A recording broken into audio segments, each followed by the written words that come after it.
right, we're live. Merry Christmas. There you go. Happy New Year, Merry Christmas. That's right. There is no holiday, only Yule. Anyway. Only Yule. Any Ghostbusters. Yeah, you go. Good job. That's right. It's been a delightful season. We don't have a lot of time on this podcast. I know that.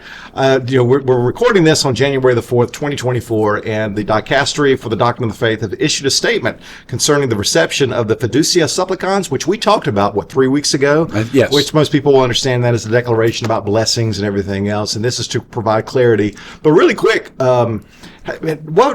since the issue of Fiducia Supplicans, what has been the reaction? What have you heard? I've heard a couple of things. I won't share. I'll let you go first. Well, I mean, the priests that I've been talking to, generally in my age group, I would say age range wise, it's been upset panic, I would say. It kind of not a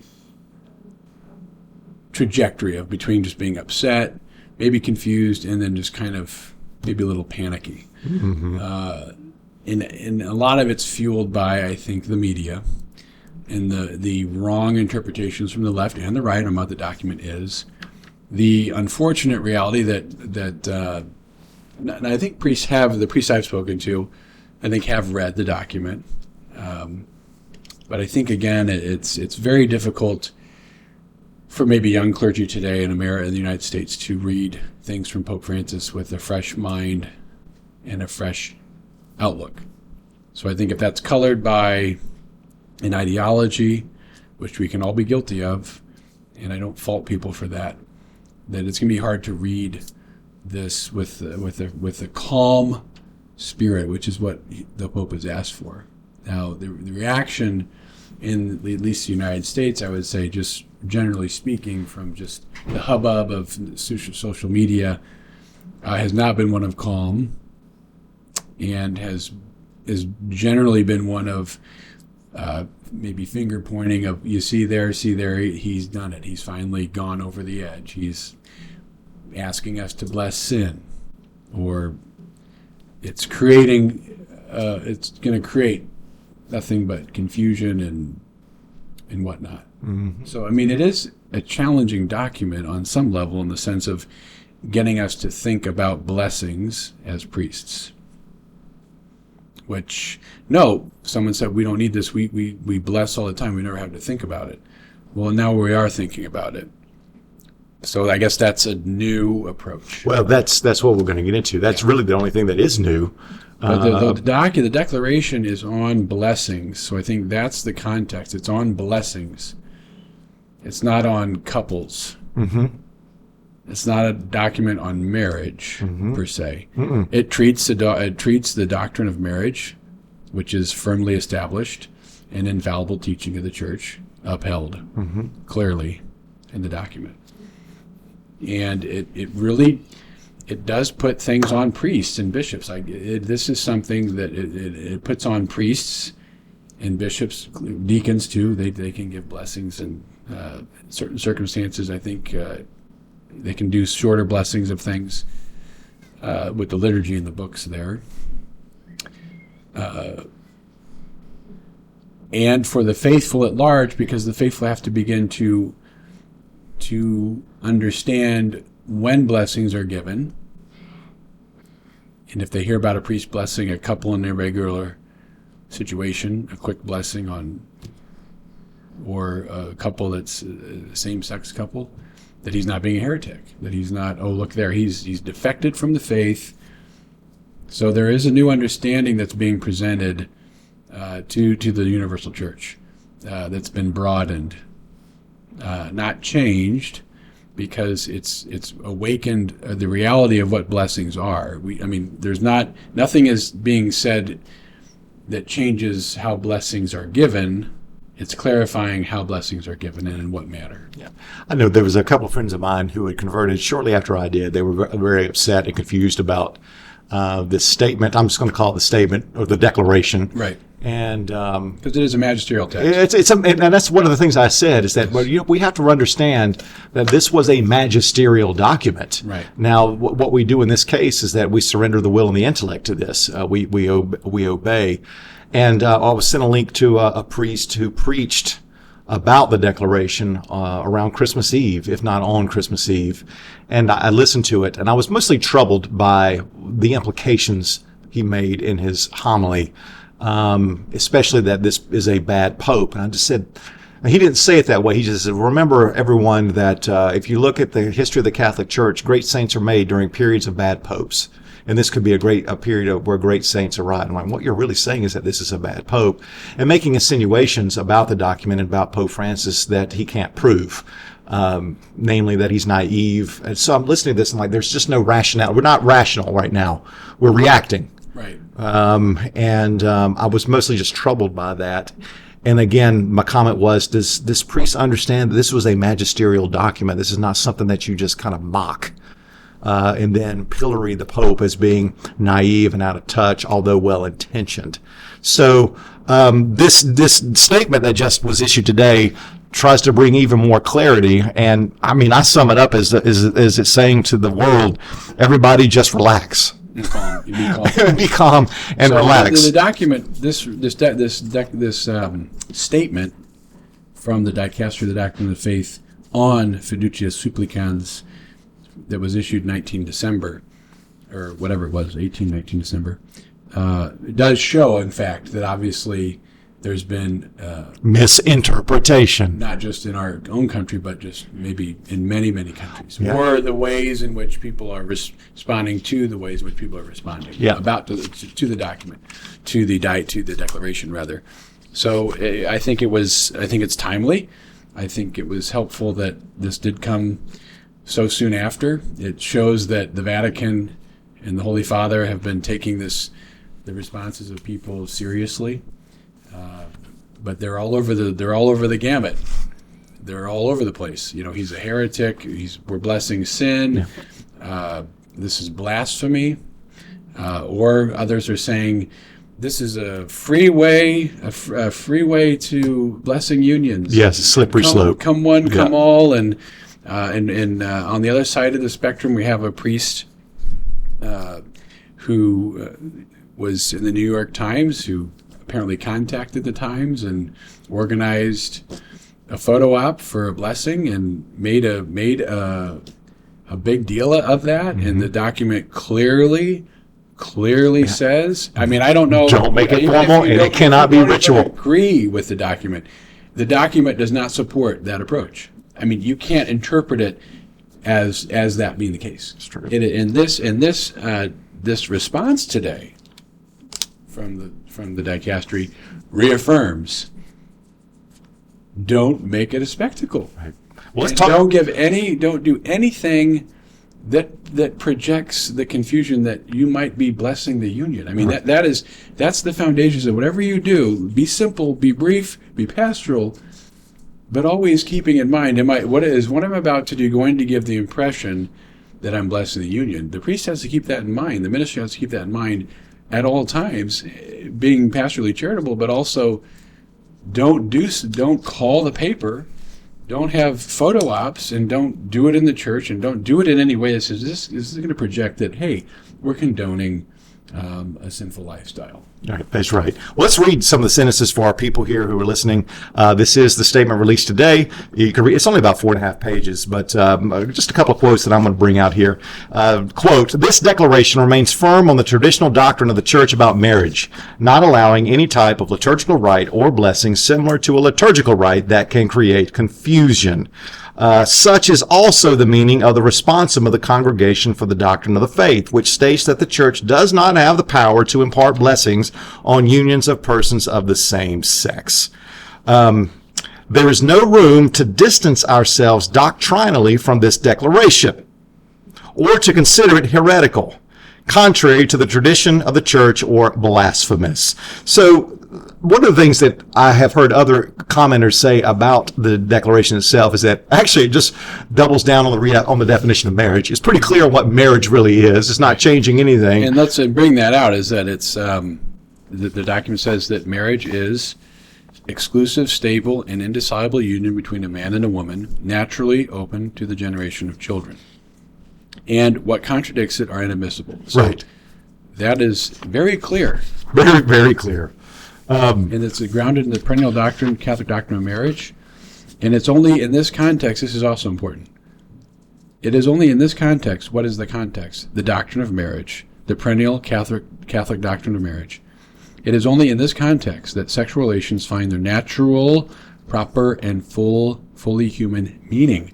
The Church's doctrine on this point remains firm. So if one is on a certain ideology that wants to see same-sex unions seen as marriage, or see or promote, if you're of the ideology that sexual relations outside of marriage are good and should be allowed and embraced and blessed, the Church is saying, no, the only place for sexual relations where they find their natural, proper, and fully human meaning is within marriage. And what is marriage? The stable, exclusive, indissoluble union between a man and a woman, naturally open to the generation of children. Right. Yes. So, but I did appreciate the line that says there's no room to distance ourselves from this declaration. It's not contrary to the tradition of the Church. It's not heretical, and it is not blasphemous. It's magisterial. Right. And I mean, I'm glad that was reasserted too, because I have said earlier that, one doesn't have to do anything with the document in the sense of, and what I meant by that to bring clarity is that the document isn't mandating a particular action necessarily. It's guidance and to give guidance and discernment. Right. And so that means it should be utilized in that way. But there's not, there's not this idea that every situation that an irregular union or a same-sex union approaches a priest that he just you must bless this. Right? No, there's no coercion here. The document never says that. No. So my point is there's also that thing that maybe you don't end up doing that. Yeah. But the document's there to help you discern when these situations happen. This then goes on to say, just a couple of paragraphs about bishops, that really it calls on the bishops to understand the context in which they serve and the context in which their priests serve. So, quote, each local bishop, by virtue of his own ministry, always has the power of discernment in loco, that is, in that concrete place that he knows better than others, precisely because it is his own flock. Prudence and attention to the ecclesial context and to the local culture could allow for different methods of application, but not a total or definitive denial of this path that is proposed to priests. So, to your point again, this is not a mandate. This is not a coercive phenomenon that has happened. The bishops have to lead on this. But I want to also bring up the third paragraph, which comes up right after that about the local bishops. Because in the United States we don't have a context for other countries, but here it brings that up. If in other countries, other areas, strong cultural, even legal issues that require time and pastoral strategies, and they give examples, if there are laws that condemn the mere act of declaring oneself as a homosexual with prison, and in some cases with torture and even death, it goes without saying that a blessing would be imprudent. It is clear that bishops do not wish to expose homosexual persons to violence. It remains vital that these episcopal conferences do not support a doctrine different from that of the declaration signed by the Pope, given that it is perennial doctrine, but rather they recommend the need to study in discernment so as to act with pastoral prudence, which is true. So I think it's important to see that these are the contexts where some bishops are coming out and saying, well, we're not doing this right now, or we need more time. And that's okay. It isn't a rejection to say, yeah, they're coming from a country where this is a crime. And then that is where the Pope is attacked when he comes out and says being a homosexual is not a crime. He didn't say it's not a sin. Mm-hmm. He didn't say homosexual acts are not sinful. He's saying declaring oneself to be homosexual is not a legal crime. So he's pointing to these countries that are punishing and imprisoning individuals for saying I have same-sex orientation, because it's attacking the dignity of the human person. So again, let's be clear on where the Pope was speaking and where he's being misinterpreted. There is it's not a crime. Yeah, he's saying in these places don't criminalize the struggle they have with same-sex orientation. So they need to be treated with charity, and that's in the Catechism. Okay. So what changed as a result of this declaration? Well, this statement by the dicastery makes it very clear again. We talked about this almost a month ago. The real novelty of what happened, of what came out on the December 19th, the one that requires a generous effort of reception and from which no one should declare themselves excluded, is not the possibility of blessing couples in irregular situations. It is the invitation to distinguish between two different forms of blessings: liturgical or ritualized, and spontaneous or pastoral. That's the new thing. There it is. Yeah. The only thing that has changed is that there is a differentiation between a liturgical blessing and a spontaneous pastoral blessing. That's the new thing. Because the declaration was on the pastoral meaning of blessings. That's the title of it. Yes. It was not about irregular situations. Sure. Irregular situations have to be kind of a long footnote in the document. Now, to be fair to one priest, said, why do we need this document? We do this all the time. Priests are blessing in the liturgy, and we're blessing on, and anytime someone runs up to us and says, can I have a blessing after Mass, whatever, on pilgrimage, on the street, whatever, have a prayer. We've been doing this forever as priests. I'm 13 years ordained, and I've done this more times I can count. Mm-hmm. Right? So in one sense, we don't need a document, but now the document's saying, okay, you know those times when you're in church and your investments, you do that at the end of the liturgy? That's a liturgical blessing. And I guess I would say, well, yeah. But then it would say, well, what kind of blessing is it outside in front of the church, on the street, on a pilgrimage? Someone comes up spontaneously. Yeah, you get the grocery store. You are, yeah. And that has happened all the time. What kind of blessing is that? I guess I would say, well, I mean, it's a blessing, but I'm not sure I would have said a simple blessing or a spontaneous blessing. But now or a pastoral blessing, it makes sense, but there's a categorical differentiation that's been given by this document. Yeah. Yes. So the central theme is to have a broader understanding of blessings and of the proposal that these pastoral blessings, which do not require the same conditions as blessing in a liturgical or ritual context, so that they can flourish. Consequently, leaving polemics aside, the text, speaking of the declaration, requires an effort to reflect serenely, free from all ideology. We have to read the declaration without wearing our ideological lenses. That's the part it's like, calm down. And you know what? If that's the one thing that comes from this, is the realization is that we are doing this and we need to stop, then that's a great fruit. Like, take off your liberal glasses, your conservative glasses, your traditionalist glasses, whatever your label is, and take those glasses off and say, Lord, give me fresh eyes to try and understand. Right. Because that will only bring unity. And you can read this with all different kinds of ideologies, and I think you can get many interpretations, and we've seen that happening. Right. But our interpretations do not diminish the veracity of the document itself. Mm-hmm. It's just bad application. The document itself is speaking truthfully. This is magisterial. Right. How others might abuse it, well, that's out of our control. But that's not the fault of the document itself. So let's talk a little bit about what these pastoral spontaneous blessings might look like. This is on question 5, and this is very near the end of the document. To be clearly distinguished from liturgical or ritualized blessings, pastoral blessings must above all be very short. Mm-hmm. These are blessings lasting a few seconds. Yep. Without an approved ritual and without a book of blessings. If two people approach together to seek the blessing, one simply asks the Lord for peace, health, and other good things for these two people who request it. At the same time, one asks that they may live the gospel of Christ in full fidelity, and so that the Holy Spirit can free those two people from everything that does not correspond to the divine will, and from everything that requires purification. Brief seconds. That's really what the document says. And then gives an example. Yep. Let's imagine a large number of making a pilgrimage. A couple of divorced people now in a new union say to the priest, "Can you please give us a blessing? We cannot find work. He's ill. We don't have a home, and life is very difficult. May God help us."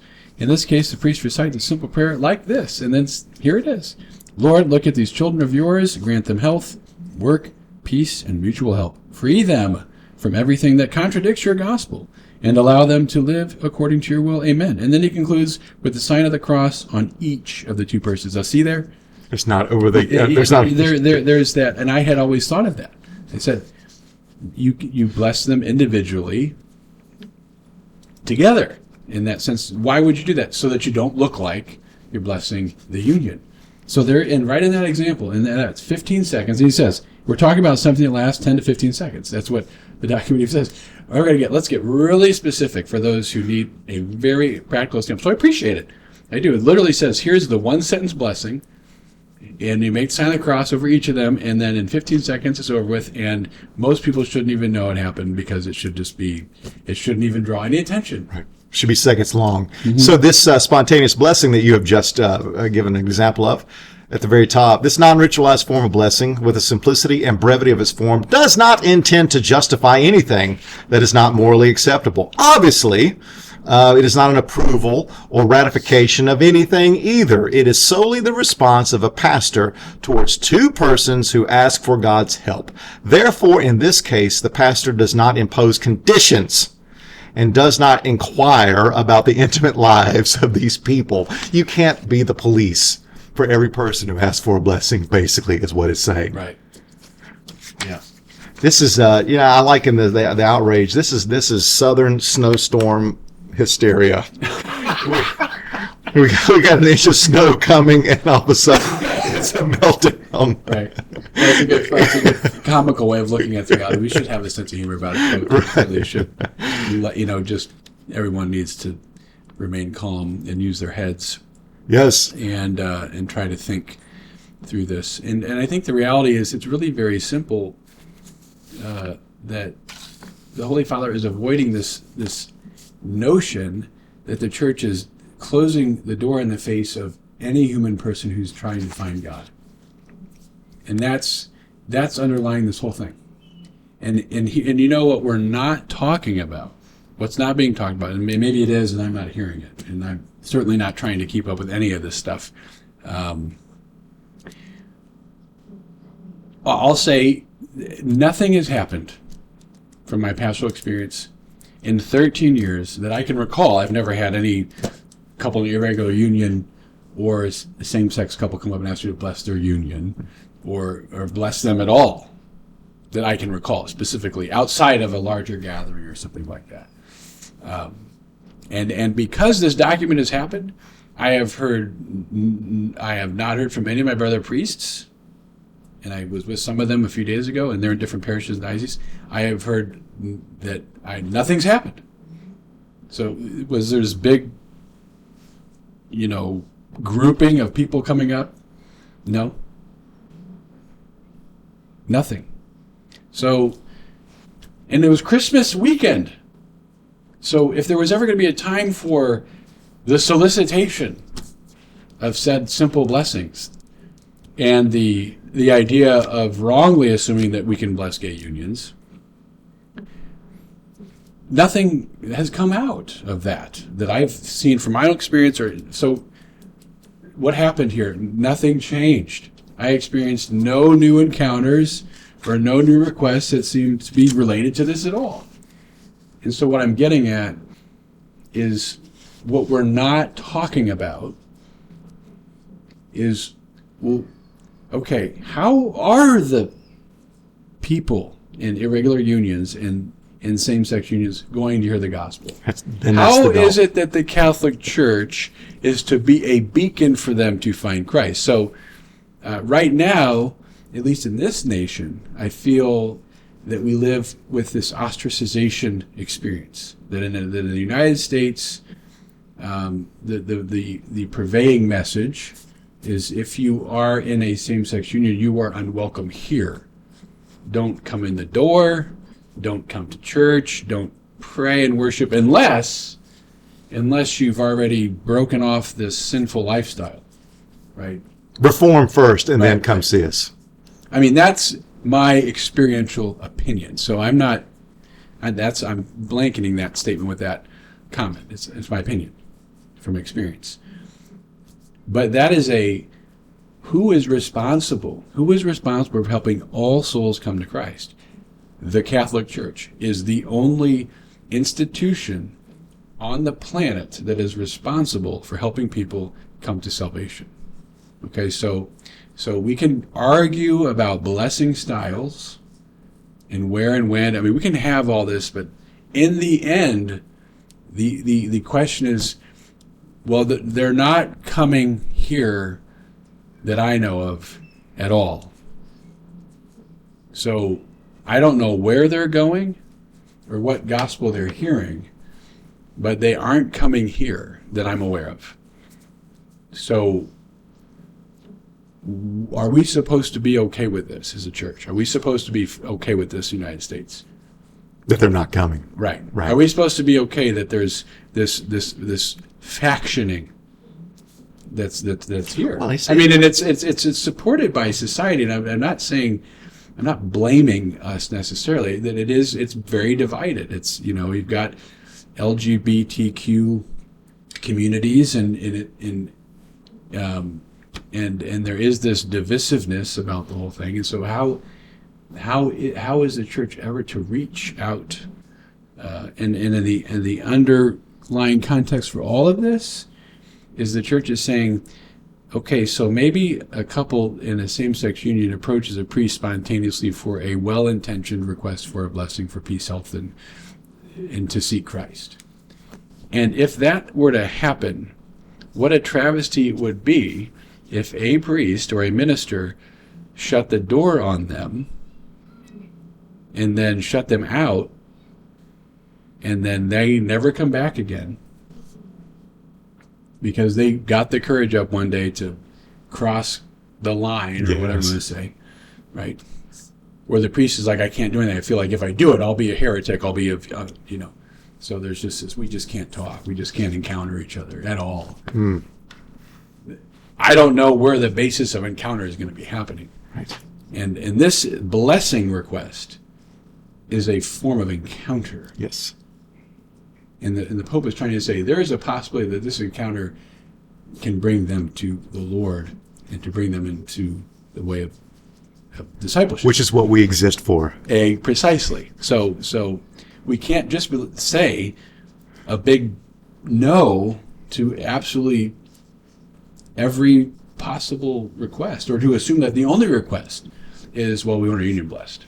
Sure. And I'm thinking it's not just limited to those and same-sex unions or the same-sex drive. I mean, there are people who feel that they're not welcome if they're divorced. They can't come to the church. Oh, I know that for a fact. Yeah. My mom. I mean, I had a broken man. I can't go to church. The church is not for me. And that's just saying, no, it's for you. Yeah. I mean, my mom experienced that. The divorce hit the family when I was very young, as many in the parish know. That yes, when you begin to go back to the church when the spouse is gone and there's a divorce happening, it's bad. There can be this feeling of ostracization, or what happened, or you got a divorce. Oh well, something must be wrong with you or your family. You don't have that. But all of that is horrible. I mean, if that's people's experience in the Catholic Church, and in fact, it certainly has been. It has been. Sure. We have to answer to that. Right. Well, actually, we will answer for that someday. Yeah. Well, the last thing it closes is about catechesis. In some places, perhaps some catechesis will be necessary. I think you might be right. That can help everyone to understand that these types of blessings are not an endorsement of the life led by those who request them. Even less are they absolution, as these gestures are far from being a sacrament or a rite. They are simple expressions of pastoral closeness that do not impose the same requirements as a sacrament or a formal rite. So, ladies and gentlemen, what the Pope has done with this declaration, this is an exercise in pastoral theology. This is about how the church and the priests of the church can be pastors to sinners like me and everyone else. We will all have to become accustomed to accepting the fact that if a priest gives this type of simple blessing, he is not a heretic. He is not ratifying anything, nor is he denying Catholic doctrine. And I really appreciate that comment. Because truly, that's been my initial concern, was that right there. So if I try to do what the document is encouraging and directing and discerning, will this be the case? Well, Rome is spoken. What is the Latin expression? I tried to memorize it. I've messed it up, but it's when Rome is spoken, the issue is settled. Yeah. Right. And that is, there is a Roman expression, a Latin expression. When Rome has spoken, the issue is settled, and that ought to be what makes us Catholic. This isn't a rejection of using reason and understanding, and this isn't a blind obedience like being slaves living in fear. But there are a billion opinions on how the church should respond to all these questions, right? There's a billion of them. And then somebody has to weigh in on that. And this is what happens when the Pope does this. He says, so everybody's had their interpretations, opinions, and has been going on about this for years, as the document that was released initially, the Declaration, has said. That there's been, and now here we are. So people may be unhappy about it, normal, panicking, fine. But again, this is what makes us Catholic. If we're just going to sit around and just dismiss the magisterial documents right away without giving them time to be looked at, studied, and giving them favorable readings, and just assume, well, if I've already judged that the leadership is off base and corrupt, and that everything that is done is wrong, then this won't make any difference either. But then I say, I don't know how one knows you're in the church when you're not united to the head, and there's the Pope, and he is the visible source of unity, as the Catechism teaches of the church. It's not a judgment on his moral character. It doesn't mean that every judgment he makes in administrative matters is the right one. And all the popes have made bad decisions. But when he speaks magisterially, and he did with this, we obey. That's right. And we trust. We The trust. Holy Spirit is guiding the Pope as he promised. So thank you for your time, Father. I know you've got to run, and you've got some priestly responsibilities to do, but thanks everyone for listening. Please read this document from the dicastery. We want everybody here at St. Michael to just know the facts. That's released today. Yeah, So it was just go released. to Vatican News, and it's vaticannews.va. Just Vatican News, Google it. It's Dicastery for Doctrine of the Faith clarifies application of Fiducia Supplicans. If you haven't read Fiducia Supplicans, please read that first. It's a little more lengthier and a little dense in some places, but again, we need to be able, if we're really struggling, we need to read and study them. Right. I mean, if we're good and we trust, we're being led by the Spirit and we're good on that, then maybe you don't need to go. But I'm certain most of us are getting questioned about it. Right, we need constant catechesis. So thank you, Father. Thank you all for listening. Remember, everyone, stay on the bark of Peter. God bless. Bye-bye.